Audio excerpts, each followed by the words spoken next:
My question is about networking. Networking. My current dream is to go back to Ukraine after the war and be part of rebuilding the country's economy. That's awesome. And I really want to go into venture capital field.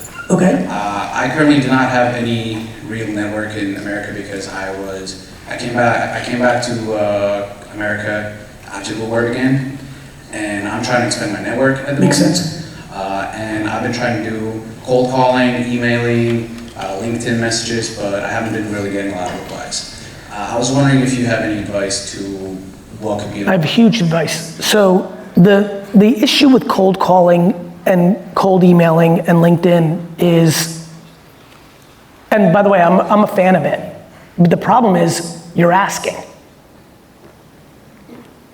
right?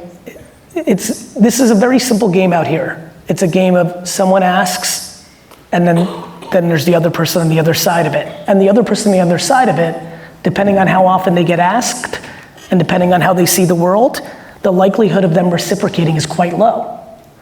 So I'm a big believer of not being in a position where you're asking and don't have the leverage. I believe in the reverse, which is why I'm so passionate about content on the internet.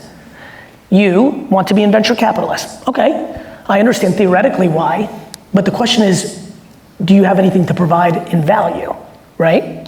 And so I believe the answer is yes to everyone, but I think you need to put that out there. Here's what I mean.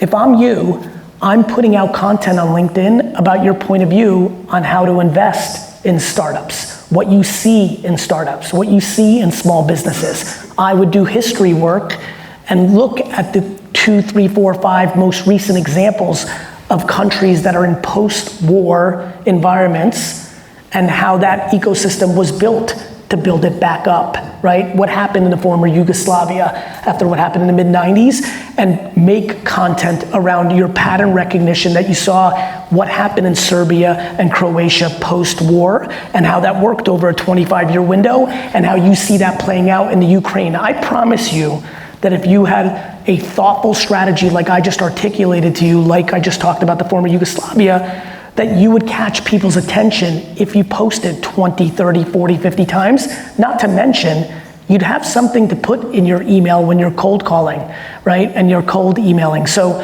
for everyone in this room, I'm stunned by how many people leave it to chance and luck and a referral. The reality is the ultimate referral right now is the ability to post content anywhere for free. It's free.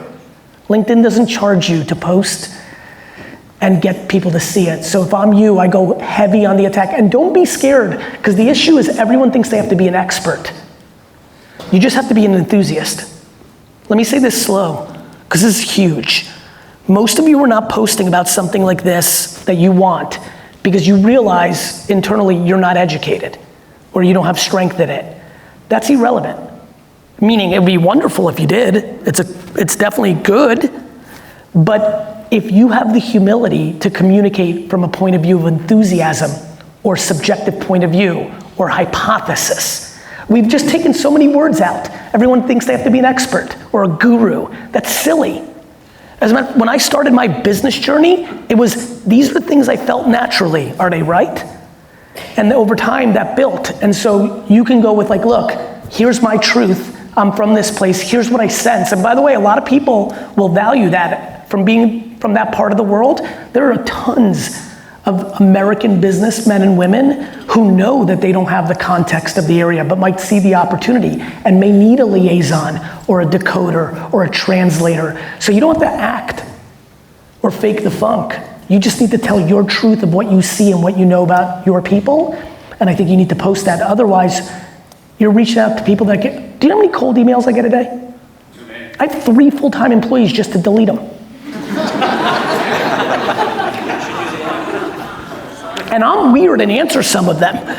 And I like it. So, I think the reality is you have to put yourself in a position, the way when I research tonight, I may hit up a random kid in Alberta because I like what she or he said about something I'm paying attention to.